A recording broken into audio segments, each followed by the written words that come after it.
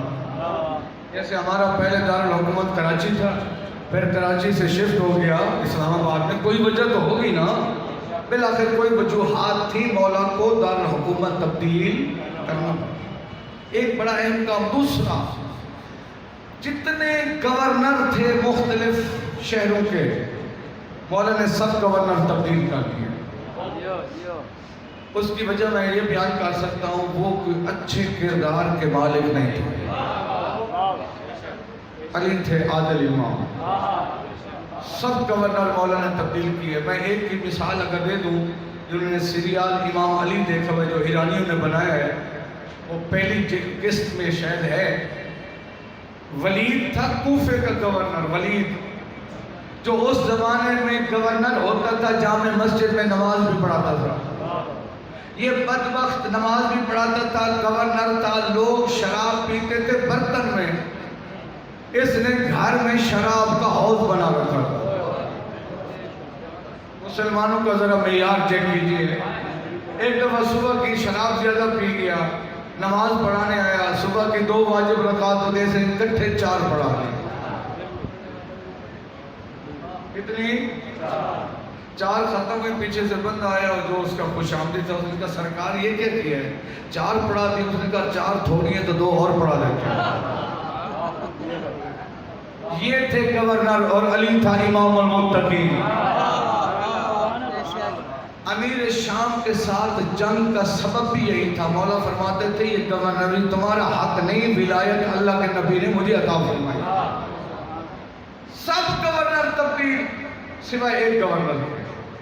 وہ گورنر تھا یمن کا، جس کا نام تھا حبیب ابن منتجب. نام یاد رکھنا، حبیب ابن منتجب. مولا نے اس کو خط لکھا. مولا فرماتے حبیب میں نے سارے گورنر تبدیل کر دیے، تجھے تبدیل نہیں کیا کیونکہ تیرے دل میں میری سچی محبت ہے. تو ایک شریف اور متقی انسان ہے. سارے تبدیل کر دیے، تجھے تبدیل نہیں کیا. مولا فرماتے تم نے 2 کام کرنے ہیں. پہلا کام تو یہ کرو، پورے یمن والوں کو اکٹھا کرو اور ان کو میری خلافت کا بھی بتاؤ اور ان سے بیعت لو. اس نے اعلان کیا. حبیب ابن منتجب نے، ہزاروں کا مجمع اکٹھا ہو گیا. اس نے وہ خط اٹھایا، روایت کہتی ہے جو خط علی نے لکھا تھا، خط دکھایا لوگوں کو کہ علی خلیفہ بن گئے. لوگوں کی نگاہ پڑی خط پر. روایت کے لفظ خوشی سے لوگوں کی آنکھوں میں آنسو آ گئے. ہر بندہ ایک جملہ کہہ رہا تھا، کہتا اب بیعت کرنے کا لطف آئے گا، اب بیعت کرنے کا لطف آئے گا. سب آئے، انہوں نے حبیب کے ہاتھ پر مولا علی کی بیعت کی. پھر مولا نے فرمایا تھا انفذ الی 10، پورے یمن سے 10 بندے چنو اور ان کو میں علی کی طرف بھیجو. تھکنا نہیں میرے دوست. کتنے بندے؟ 10. مولا فرمایا میں اس حدیث کا اپنی زبان میں ترجمہ کرتا ہوں. مولا فرماتے خیال کرنا میں بھی 1 نمبر ہوں، مجھے ماننے والے بھی 1 نمبر چاہیے. 2 نمبر کا نویں امام ہوں. ایسی باتوں پہ جو پوچھنا فرماتے 10 بندے. مولا نے ان کی صفات بتائی ہیں. اشجعہم، وہ جو 10 ہونا وہ سب سے زیادہ بہادر ہو. اعقلہم، سب سے زیادہ عقل مند سمجھدار ہوں. اتقاہم، سب سے زیادہ متقی ہوں. افہمہم، سب سے زیادہ سمجھنے والے ہوں. عادل ہوں، شریف ہوں، متقی ہوں، پرہیزگار ہوں، بہادر ہوں. فرمایا ایسے 10 بندے چنو اور میری طرف بھیجو. اب اس نے مجمع اکٹھا کیا. مسئلہ ہوتا ہے چناؤ کا. حبیب نے کہا یار تم اکٹھے چند برادریاں ہوں، میں نہیں چنتا، اپنی اپنی برادریوں میں سے کچھ بندے چنو جو آپ کے نزدیک اچھے ہوں. ہر برادری نے 5 6 بندے دیے. سادات برادری نے، ملک برادری نے، بلوچ برادری نے، مرانیوں نے 5 6 بندے دیے. یہ بندے بن کے 100. علی مولا کو کتنے چاہیے تھے؟ اس نے کہا 100 کو کھڑے ہو جو لین میں. عجیب منظر بنا ہے. 100 کو لین میں کھڑا کیا, مجمع سے کہا یہ 100 ہے, علی کو چاہیے 10. ذرا ان کو دیکھو, جو 2 نمبر ہو اس کو نکال دو. علی نے جو نشانیاں بتائی جس میں نہ ہو اس کو نکال دو. کسی نے کہا فلاں بندہ ٹھیک نہیں ہے, کہا نکال دو. کسی نے کہا وہ تھوڑا سا ڈرنے والے, کہا نکال دو. کہا وہ جو فلاں بندہ کھڑے کبھی کبھی نماز نہیں پڑھتا, کہا اس کو بھی. 30 بندے نکل کے باقی بچ گئے. علی کو کتنے چاہیے؟ اب 70 پھر لائن میں. اس نے کہا یار اب دوبارہ غور کرو, دوبارہ توجہ کرو. علی نے شرطیں بتائی ہیں, شرطیں علی نے یہ بتائی ہے, ذرا دیکھو. پھر ایک بندے کو دیکھا گیا, 40 نکل کے باقی بچ گئے. مولا علی کو کتنے چاہیے؟ وہ پنجابی میں چھانا کہتے ہیں, چھانا. انہوں نے کہا لگاؤ, خالص بندے چاہیے. اب یہ بندے 30 ہیں. کہا علی کو 10 چاہیے. ہے روایت, میرا انداز اپنا ہے, زبان حال سے ترجمہ کرتا ہوں. حبیب نے کہا ذرا دیکھو, ان میں سے کوئی وہ تو نہیں ہے جس نے یتیم بھتیجے کی جائیداد میں ناجائز قبضہ کیا ہو. ان میں کوئی وہ تو نہیں ہے جس کی ماں اس سے ناراض ہو کر چلی گئی ہو.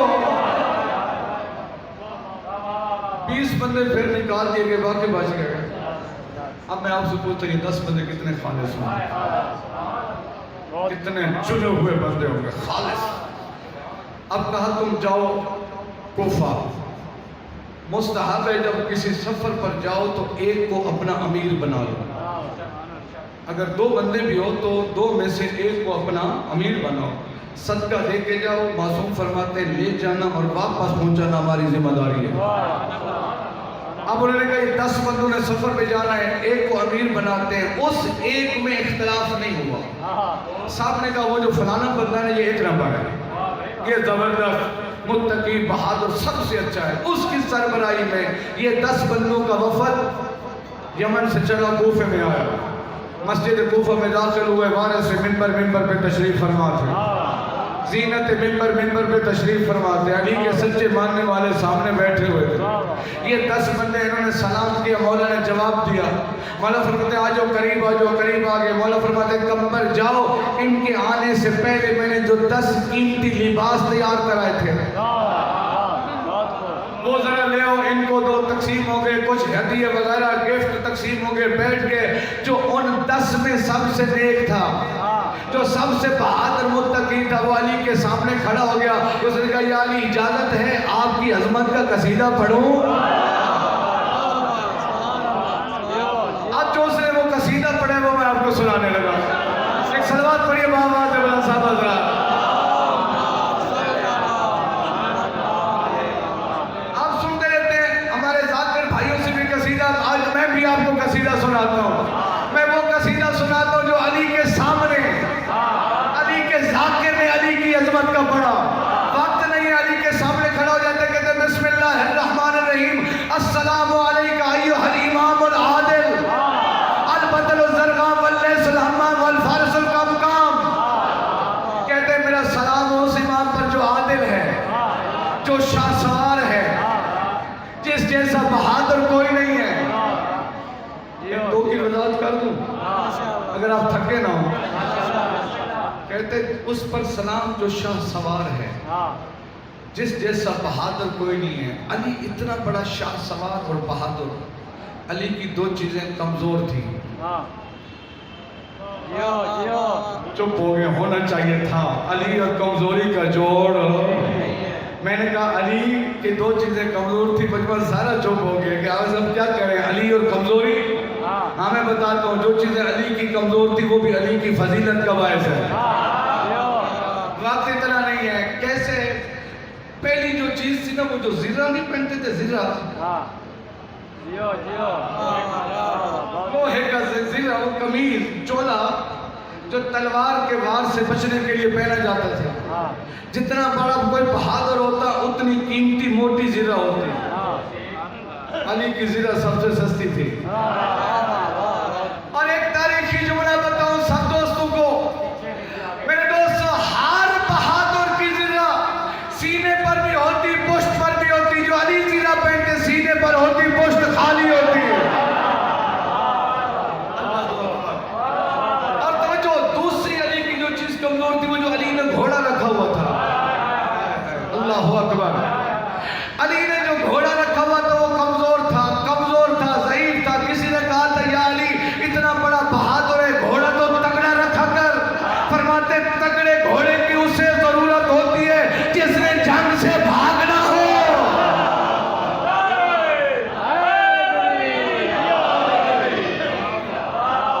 توجہ ہے سب کی؟ البتل السلام علیہ السلام کام الفارس الکم کام تین رسول ایک سلوات پڑھو بابا دمار صاحب شاہزہ پوچھتے پشت پہ زیرہ کیوں نہیں تھی؟ پشت تو وہ زیرہ پہنتا ہے جس نے پشت دکھانی ہو. اللہ اکبر. اب اگلا مصرع پڑھنے لگا ہوں جو اس یمن کے پورے یمن میں 170 پھر 30 میں سے 10 میں سے کہتے اشہد انکا امیر المومنین. یہ جملہ بہت آسان ہے. اس کے بعد 2 لفظ ہیں. میں بہت سارا 4 صفوں کا قصیدہ ہے. ایک سطر صرف پڑھنے لگا ہوں. کہتے اشہد انکا امیر المومنین. یہ جملہ آسان ہے. اس کے آخر میں 2 لفظ اضافہ کیے ہیں 3 حرفوں پہ. جب میں وہ ساتھ ملاؤں گا لطف آئے گا. ذرا منظر دیکھنا علی کو کن حالات میں خلافت ملی. کہتے اشہد انکا امیر المومنین حقا و صدقا. کیا مطلب؟ کہتے یا علی بڑے بڑے لوگوں نے امیر المومنین ہونے کا دعویٰ کرنا ہے. آج میں اعلان کر کے جا رہا ہوں بھری کائنات میں اگر کوئی حق اور سچ کا امیر المومنین ہے تو تیری ذات ہے.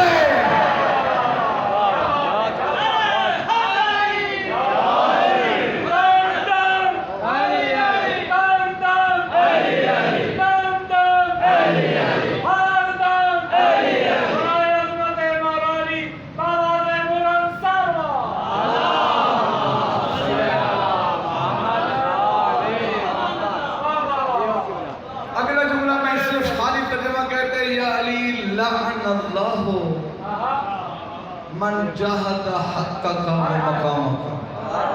اے علی اللہ اس بندے پر لعنت کرے جو آپ کی ولایت اور امامت کا منکر ہو. چھوڑ دیا میں نے قصیدہ پڑھا. قصیدہ پڑھتا رہا جیسے آپ لوگ فندوز ہو رہے خوش ہو رہے. وہ کوفہ میں بیٹھنے والے بھی خوش ہوتے رہے. قصیدہ مکمل ہوا. وہ بیٹھنے لگا. مولا نے فرمایا بیٹھ نہیں میرے سامنے کھڑا ہو جا. ذرا بتا تو سی تیرا نام کیا ہے؟ اور میرے قصیدے پڑھنے والا مسمو کا تیرا نام کیا ہے؟ اس نے کہا اسمی عبد الرحمن. میرا نام عبد الرحمن ہے. مولا فرماتے ابن من بیٹا کس کا ہے؟ کہتے ملجم مرادی. مولا فرماتے وے حقا انت مرادی. تیرے اوپر افسوس تو عبد الرحمن ابن ملجم مرادی. کہتے جی. مولا فرماتے واللہ انت قاتلی. فرماتے تو میرا قاتل ہے. جو کچھ میں نے پڑھا ہے بہار الانوار کی جلد نمبر 43 میں لفظ بلفظ موجود ہے. فرماتے تو میرا قاتل ہے. ایک دعا امام مسجد منگواتے ہیں ضرور دل کی گہرائی سے آمین کہا کریں جب وہ کہہ رہا ہوتا ہے کہ اے اللہ ہمارا خاتمہ ایمان پر ہو. بہت قیمتی دعا ہے. میں ایک فکر دینا چاہ رہا ہوں. ذاکر کا مطلب جو بھی ذکر کرے آل محمد کا, چاہے وہ امامے والا ہو, جناب کیف والا ہو, قصیدے پڑھنے والا ہو. میرے بھائیو سوچنا ضرور ہے اتنا بڑا ذاکر قاتل کیسے ہوگا.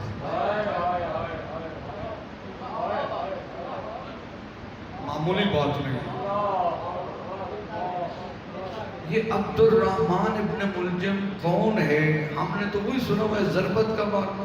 یہ بصرہ میں لوگوں کو قرآن اور فقہ کی تعلیم دیا کرتا تھا.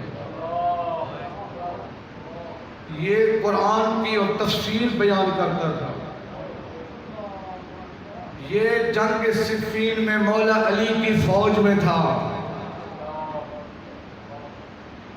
مولا نے فرمایا تو میرا قاتل ہے. ذرا اس کی محبت دیکھنا کیسے محبت کرتا تھا. مولا نے کہا تو میرا قاتل ہے. اس نے تلوار مولا کے قدموں میں پھینک. کہا یا علی اگر میں آپ کا قاتل ہوں یہ تلوار ہے میری گردن اڑا دی تھی. مولا فرماتے مجھے پہچان میں علی ہوں. فرماتے جرم کے ارتکاب سے پہلے سزا نہیں ہوتی. مولا فرماتے تو نے ابھی جرم نہیں کیا. اللہ اکبر. یہ بیمار ہو گیا, اسی کوفہ میں رہ گیا. 7 مرتبہ علی کے پاس آیا. یا علی میں آپ کا ماننے والا ہوں, قاتل نہیں ہوں. فرماتے ہیں آج بیعت کر رہا ہے، جب تھوڑا سا امتحان کا وقت آئے گا تو میری بیعت توڑ دے گا۔ اللہ اکبر۔ جب اتنا بڑا بندہ بدل جاتا ہے، مولا فرماتے ہیں آج تو بیعت کر رہا ہے، کل تو میری بیعت کو توڑ دے گا۔ نہیں مولا، کہتے نہیں، بیمار ہو گیا کوفے میں، مولا اس کے جہاں رہائش تھی منا اس کے پاس چلے جاتے، لقمے توڑ توڑ کر اس کے منہ میں ڈالتے، اپنی جیب سے پیسے مولا نکالتے اس کی جیب میں ڈالتے۔ مولا فرماتے میں اس کی زندگی چاہتا ہوں، یہ میری موت چاہتا ہوں۔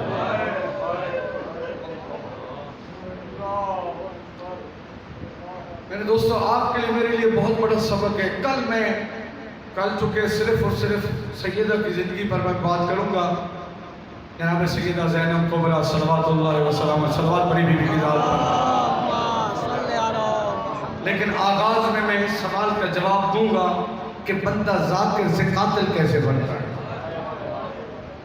بہت مشکل ہے میرے لیے، بہت عجیب بات ہے۔ جب ایسا بندہ تبدیل ہو گیا، یاد رکھنا آج بھی تیرے معاشرے میں ابن ملجم موجود ہیں، وہ فزیکلی امام کے جسم کا قاتل تھا، آج کا ابن ملجم امام کے مقصد کا قاتل ہے۔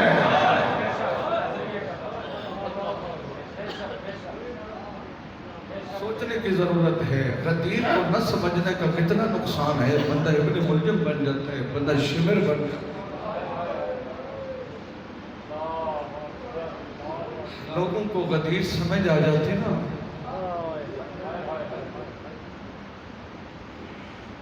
علی کی بیٹیوں کی چادریں نہ چھوڑیں۔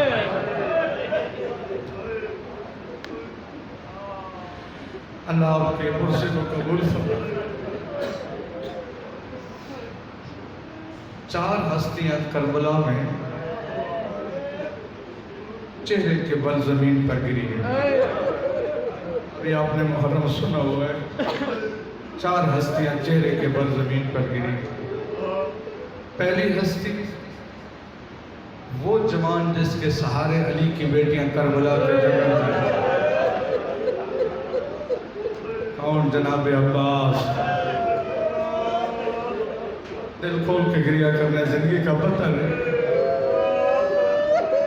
جب مسافر وطن چھوڑتے ہیں نا، دل گھبرا جاتے ہیں، طبیعتیں غمگین ہو جاتی ہیں، چہرے اداس ہو جاتے ہیں۔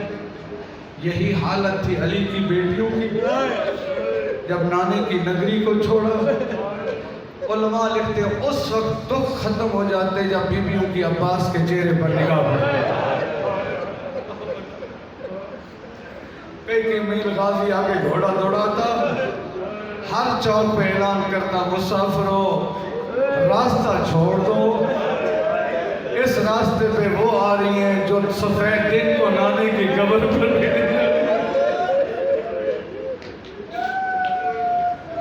اللہ اکبر۔ سہل مقاتل نے جملہ لکھا ہے، مدینہ سے کربلا جناب علی اکبر اور جناب عباس بیویوں کو محملوں پر سوار بھی کرتے، محملوں سے اتارتے بھی۔ اگر رات کو کسی جنگل میں قیام کرنا پڑتا نا، علی کے لال کا ہاتھ ہوتا قبضے تلوار پر، سکون کے ساتھ سو جاتی علی کی تھکی ہوئی بیٹی ہے، ساری رات جاگ کے پہرا دیتا ام المؤمنین کا لال۔ یہی تو وجہ ہے جب حسین غازی کی لاش پہ آئے تھے نا، تکو بڑا بیٹھ کیا تھا، غازی الیوم نامت آیون بک لم تنم، غازی جو آنکھیں تیرے خوف سے نہ سوتی تھی اب خوب سوئے گی، جو تیرے سہارے پہ سوتی تھی اب شام تک ان کو نیند۔ اجرکم اللہ، اجرکم اللہ۔ وہ منظر بیان کروں جب غازی زین سے زمین پر آ گئے، آسان نہیں میرے لیے بیان کرنا۔ ذرا سوچئے جس جوان کے بازو قلم ہو چکے ہوں، آنکھ میں تیر لگا ہوا، میں کیسے سمجھاؤں؟ آپ میں سے کوئی گھوڑے سوار تو بیٹھا ہوگا جو کبھی گھوڑے سے نیچے گرا ہوگا۔ جب کوئی گھوڑے سوار زین سے زمین پر گرتا ہے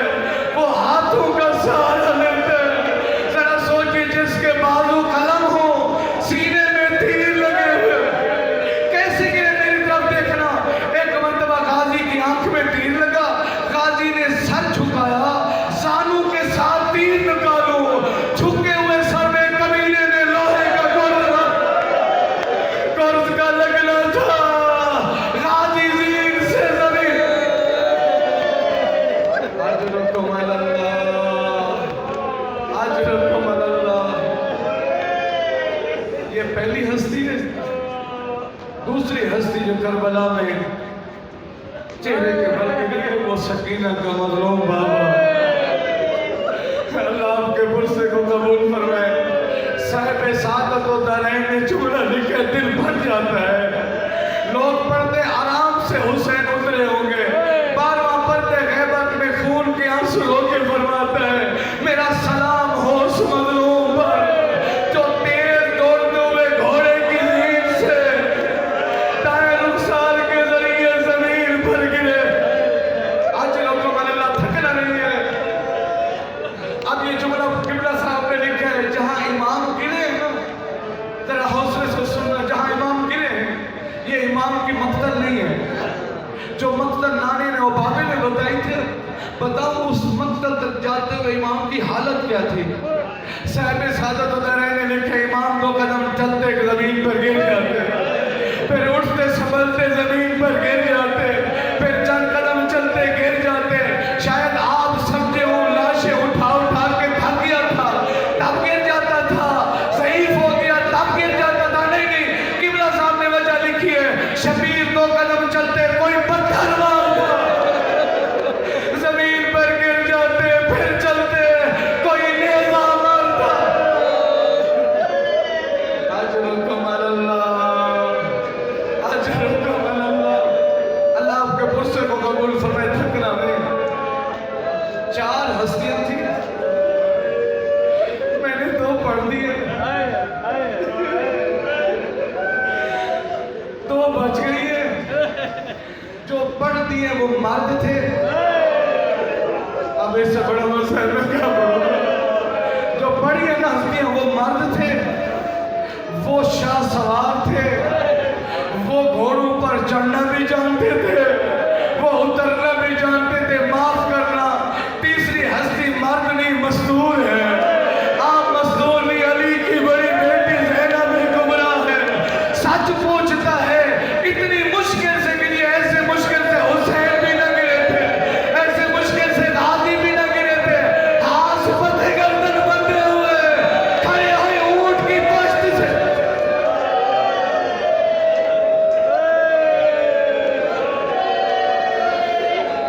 اجرکم اللہ, اللہ آپ کے پرسے کو قبول فرمائے. اللہ اکبر. وہ مرد تھے گھوڑے کی زینوں سے گرے تھے, یہ مزدور تھی کھڑے ہوئے اونٹ کی پشت سے. 11 محرم کو بھائی کی مقتل میں اتری ہے. اللہ اکبر. آئیے نا مقتل میں قبلہ صاحب نے روایت لکھی ہے ناظرت یمیناً و شمالاً, دائیں دیکھا بائیں دیکھا, بھائی کا لاشا نظر نہ آیا. سامنے تیروں اور تلواروں کے ٹکڑوں کا ڈھیر نظر آیا. قریب آ گئی, پوچھا انت آخر حسین, تو میرا بھائی حسین ہے. قبلہ یار شاہ صاحب روایت پڑھتے تھے بغیر سر کی لاش اٹھ کے بیٹھ گئی. اللہ اکبر. اللہ آپ کے پرسے کو قبول فرمائے. اب میں روایت پڑھنے لگا ہوں. اللہ اکبر. جب قریب آئی ہے نا, جب کوئی بہن, تھکنا نہیں ہے, دور کی رہنے والی ہو نا بہن, جب اس کو خبر ملتی ہے میرا بھائی دنیا سے چلا گیا, جلدی سے بہنیں بھائی کے شہروں میں آ جاتی ہیں. میں نے اپنی آنکھوں سے یہ منظر دیکھے, آپ نے بھی دیکھا ہوگا. کبھی کبھی ایسا ہوتا ہے بہن کے آنے سے پہلے بھائی کا جنازہ اٹھ جاتا ہے.